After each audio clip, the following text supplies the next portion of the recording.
putting knock knock jokes in the chat. It's fun to keep these kinds of interactive things as lively as we can. Please put your comments, questions, anything you have in the chat. Otherwise, thank you so much for giving me this opportunity to share a little bit about what it's like to be a new mom in the C-suite. And so whenever people ask like, oh, what was it like to be 8 months pregnant and accept the role of president at a, startup $20 million media organization, I always offer with the following little, moment.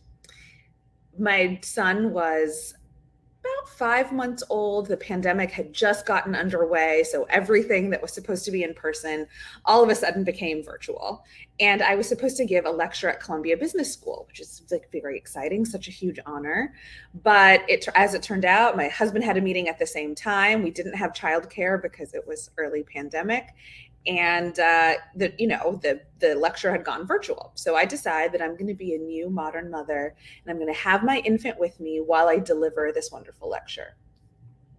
About 5 minutes in, my beautiful infant son Musa decides to vomit in my hair while I am talking, and there is no choice but for the show to go on. So I continue giving my lecture about ethics in technology and why it's critical for businesses to take that into account, and with just vomit dripping through my hair. And so my takeaway is that motherhood is literally messy, and so is business.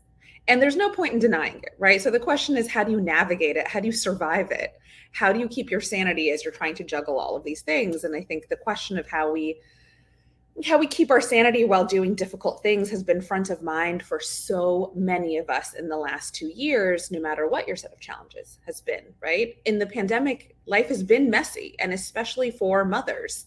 Since the start of the pandemic, the latest numbers I've been seeing is 3.5 million mothers have lost their jobs or had to take a leave of absence or leave the workforce indefinitely. And so the stakes are real. Right? This is really hard. And so I thought, not that I have any, silver bullet solutions, but there's sort of 3 principles that have helped me navigate this messy, messy time. The first is accepting that you're going to operate in the unknown. Now, for me, I'm a lawyer by training. And so my job is to look into the abyss of the unknown and make calls on risk. It seems like it might not be too different from Katie Witt's job, where she's a remote security analyst. Your job is to figure out what the problems are going to be. And I understood my value as being a person who could peer around a corner, anticipate what would happen, and not let any balls drop. So early parenthood was really hard for me, right? There's feeding schedules, sleeping, there's problem solving in real time. There's no way that you could figure this all out in advance because you don't know what your problems are going to be. I remember my son had a ton of trouble sleeping. He was not a good sleeper in the beginning. And we figured out quickly that he liked listening to the 1812 Overture.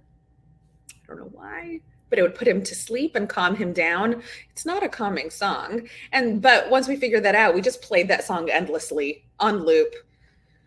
We still are moderately sane, but it meant that you just had to solve creatively, right? And that is so much of what business, especially early startup life, but really anything creative is. You are looking at an issue, solving creatively, and doing what you can. And what that means is that you have to show up to everything with a tremendous amount of humility, right? You're going to be in for a world of surprises.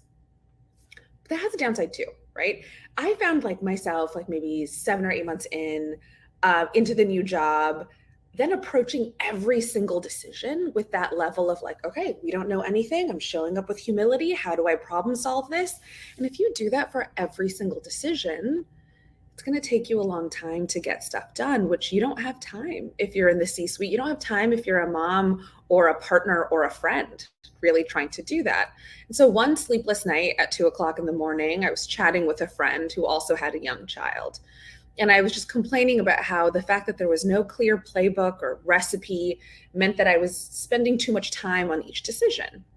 And she said to me, have you heard of the Jeff Bezos one-way door philosophy? And I said, why the hell are you talking to me about doors at 2:00 in the morning? And she said, no, it's worthwhile. And for those of you who might not have heard of this philosophy, The one-way door approach says, there are decisions that are two-way doors. You can reverse out of them, you can get out of it. And for those decisions, make them fast. If you mess it up, it's okay. Understand what it takes to fix it, but don't lose sleep over it. Don't start from scratch on those decisions. Try what you can, see if it works, move it along, and change along the way. One-way door decisions, things that you can only walk through once and are really hard to take back, that is what you should be spending your time on. And so when you're operating in the unknown, as so many of us are in the C-suite or in our careers or as parents, you got to triage those decisions, right? You have to recognize which are ones that you really can't make up for, and which are the ones that you can and you don't need to spend too much time on. So the second principle that's been really helpful for me, but probably the most challenging, is recognizing that you can drop some balls. Like, it's okay. It's okay to drop some balls. Because early on, one overwhelming thing about, again, being a new mom and being a new executive was the logistics of everything. There's pumping, there are emails, there's last minute meetings that you have to get to somehow. The subway's not working. I'm sitting here in Brooklyn. There's late night pitch decks. Everything is happening all the time, and it feels really chaotic because it is chaos, right? And you have to make your peace with that. And I think there's a lot of advice. I got really great advice from a lot of new moms that said, organize, prioritize, delegate, which is right. But that still felt chaotic to me, right? I was organizing. I had my notebooks. I had my spreadsheets. I had my little index cards and Post-it notes. And I was prioritizing and moving those Post-it notes around. And I was delegating, and it still felt like a lot, right? And so I feel like so much of that advice kind of presumes that with enough organization or enough prioritizing or enough delegating, you'll find that swan-like peace and you'll be totally fine. And that wasn't the case for me. And when I started talking to parents a little bit more, especially moms, they were like, no, organizing, prioritizing, delegating helps. It helps get stuff done. But there's still going to be things that don't happen, like dishes, or making sure that your socks match, or that your kid's socks match, or that your kid even has socks on. Perfection isn't the standard, and you really have to let go of that as quickly as you can, while recognizing, you're not dropping all the balls. Okay, you're dropping the ones that don't matter. To me, there were kind of two balls that I couldn't drop that were really, really important, aside from the professional responsibilities at sort of a higher level. The two balls that I thought you got to really pay attention to as they're in the air. The first one is how you treat people. I'm a pretty impatient person by nature. I think it's a good ingredient for success. I think it's a good way to keep high energy, bias for action going. But there's, and it's good for an executive, right? You want to be impatient enough that you make things efficient in your job, that you're moving forward. There's a difference, though, in being impatient with processes, right? Recognizing inefficiencies, understanding what you need to iron out, getting things going, and being impatient with people, right? Being impatient with people, especially to me, I felt fortunate to learn this lesson during the pandemic, where everyone was really grappling with all kinds of life. You have to show up with grace. You have to have patience with people. You have to recognize that you're going to need that grace too. And I think that balance of figuring out and communicating, which is really important. I am impatient with this process or with this outcome or with this thing that we need to fix in order to succeed in the workplace or in the home, is really different than being impatient or short with a person. And separating those out, communicating them clearly is really important. And that was a ball that, like, once I identified that it was a ball that really mattered in this part of my life, it was one that couldn't drop. And like taking the extra time to make sure you're showing up as a human being is really important. On that theme, you too are also a human being, right? So the second ball you can't drop is how you treat yourself. I have known a lot of moms, been around a lot of moms. My mom at times was this kind of mom where she came last, right? She was sacrificing so much for so many others. And there's at times a moment, and it's perspectives in our culture that really valorize the mom that like comes last, comes after everyone else. And it's one thing to prioritize care for others, which to me is, I think, part of my leadership style within the organization. And I aspire to be that way consistently as a mom. But that doesn't mean that you sacrifice yourself, right? So you really have to take the time, and it's hard to find the headspace, but you have to figure out kind of what does that mean for you, right? For me, it meant that I realized if I took my calls that could have been Zooms as phone calls while walking in the park amidst trees and other nature, that really felt like it was nourishing a part of me that needed to be nourished. I really like being outdoors. I really like being amidst greenery, as you can see by the Rainforest Cafe that I live in right now. It was important to identify that thing that was for me. I also have this terrible habit, but I'm never going to give it up, of attempting to find books that I really want to read, something that has nothing to do with business, nothing to do with media, which is the industry I'm from, nothing to do with law, which is my training, and nothing to do with parenting, which I think about a lot. Just reading a book that was totally about something that interested me as a human being, and occasionally staying up all night, totally recklessly, just to get the book done, because it was a thing for me and not for anyone else. You got to figure out what that healthy thing is for you. There's a lot of ways where people end up filling their cup or nourishing themselves in ways that aren't healthy or aren't productive.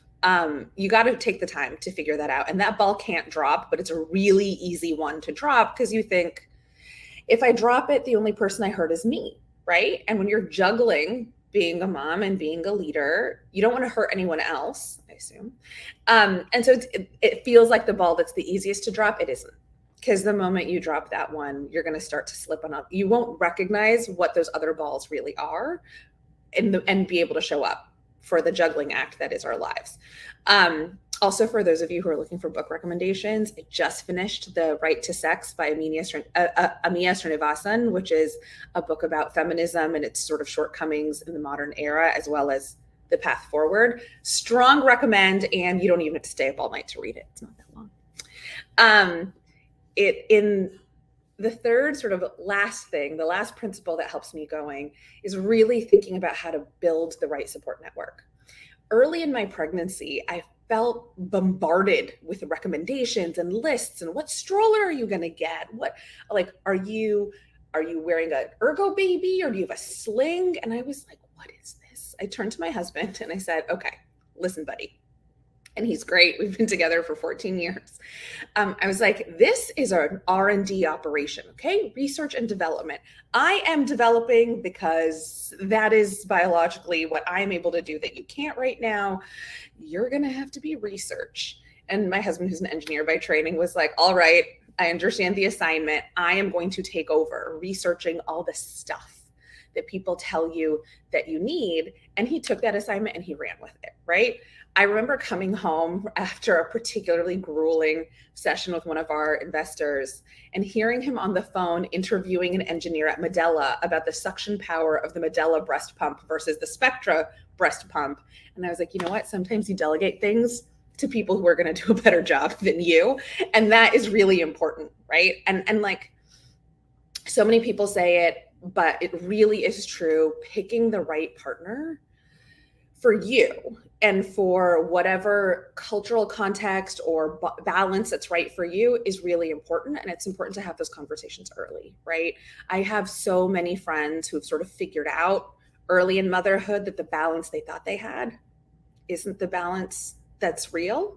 And it's really worth it to like hyper communicate around it, because even if you think that your partner is the most equitable, wonderful, balanced, forward thinking person, we all operate with schemas and models of what we've seen, whether that's in your own families or other parents or families around you or television or whatever. It's worth it to talk about that really openly. And for me, like, I came from a family where my mom started her own architecture firm while she was pregnant with me. So I knew what it looked like to have, you know, two working parents, an entrepreneurial mom, and siblings and family. My husband's father passed away when he was younger. So he grew up seeing what it was like to have a single, highly successful professional mom.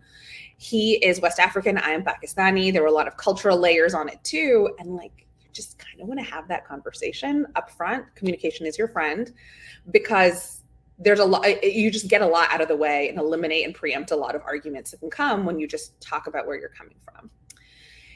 You also need to figure out the care infrastructure that's right for you. And I'm not just talking about childcare, because then I would be talking to you for like 5 hours about what we need to be doing as a nation on childcare. But I also think like thinking about how your family fits in is really important. So my family is all in California. My husband's family is in Accra in Ghana. We're separated by an ocean. And so they can't really do like the school pickups, but they still step up all kinds of different ways. And it's important to realize that when you're building a community of support and care, that you be creative, right? So like my family is really good at FaceTiming my now toddler to say like, hey, how's your day? While I'm like finishing up dinner or getting something done. Recently, I had to fly to Europe for some family stuff as well as some work stuff. And my sister and her fiance rerouted their trip through New York so they could fly with me and my toddler, because I had to fly before my husband was able to join me. Your care infrastructure also involves your friends. It can be, and it doesn't mean like only your mom friends. I actually found it really helpful to have my non-mom friends like remind me of who I am, what I care about, hobbies that I had. It's also fun to hear about other people's problems that are just from a different context. It helps you feel like you're helping other people too. So I have friends that are venting partners, friends that are walking partners, friends that are other mom executives, which I found so invaluable in the moments where I was like, how does one do this? Right. It was really, really helpful to have friends who have done it before, who are happy to share their foibles as well as their successes. And for those of you who are in the audience right now, if you don't have mom exec friends and you want to find someone to talk to, I will make time for you. It may be at a weird hour of the day, but I will make time for you. You can email me at nabiha@themarkup.org. We just like can't do it on our own, right? You also need other friends. I have a friend who, I think children are not really, that's not something in her life at the moment. But she will come over and she will make dumplings with my son while I'm like finishing up some emails. So again, thinking about how your care infrastructure isn't just like the daycare that you pick or the nanny that you have, but a community that you're building, that you're participating in, giving to and taking from, becomes the community for your family is really valuable. Now, I think maybe the most important part for me of this sort of support network and infrastructure, bridging just not only personal parenthood, is also understanding your workplace and your team. You need the right team in your workforce. You need a team of competent, talented people who you don't only have to delegate to, people who can spot issues on their own and troubleshoot. I learn a lot from my team at work. A lot of leadership, you hear about how you need to be a good example to others and how you need to comport yourself. And that is also very important. But what I have found so enriching with my team is, and some of my teammates are here today, is that I've learned they are a good example for me, right? In a lot of moments, they are helpful thought partners for me. I think of them as not as like a leader and sort of employees, but like they're part of your community. You spend a lot of your time, especially if you're in the C-suite, a lot of time with these people, and you need them to be along on the journey. My husband says this all the time of like, he went from working in a place where there really weren't that many parents to a place where there's a lot more parents, particularly fathers, because of the gender composition of where he works. And people get it if, our son is sitting on his lap while he's taking a call at 7:30 p.m. Or if he says, hey, I'm going to need to talk to you at 10:30 p.m., post bedtime, post dinner, post cleanup, they get it. And you really, really need that. The last thing I'll say, because I know we just have a minute, is that we talk a lot about sort of care infrastructure support systems. You do have to remember to ask for help, but remember to reciprocate too. I think it's really easy to get into this headspace of like, I need help and who can I pay or find or whatever to help me out. You just got to remember to pay it forward because life is long. And you would do that anyway. But I think keeping that front of mind is also a source of joy as you sort of juggle it all. So there's no secret sauce to the balancing act. I don't have any answers. And as I plan to have my second child in September, so I'm going on parental leave as a CEO, there aren't real answers, but there are ways to navigate it. And for me, recognizing that you're operating in the unknown, that it is okay to drop some balls, and that you have to carefully tend to the garden that is the right support network for you, is the only way I know to make it through. Thank you so much for joining me in this chat. It's been really fun. I'm going to look through the whole chat and see if there's any questions. Again, you can find me on the internet pretty easily at Nabiha Syed, or Nabiha at themarkup.org. Thank you so much, everyone.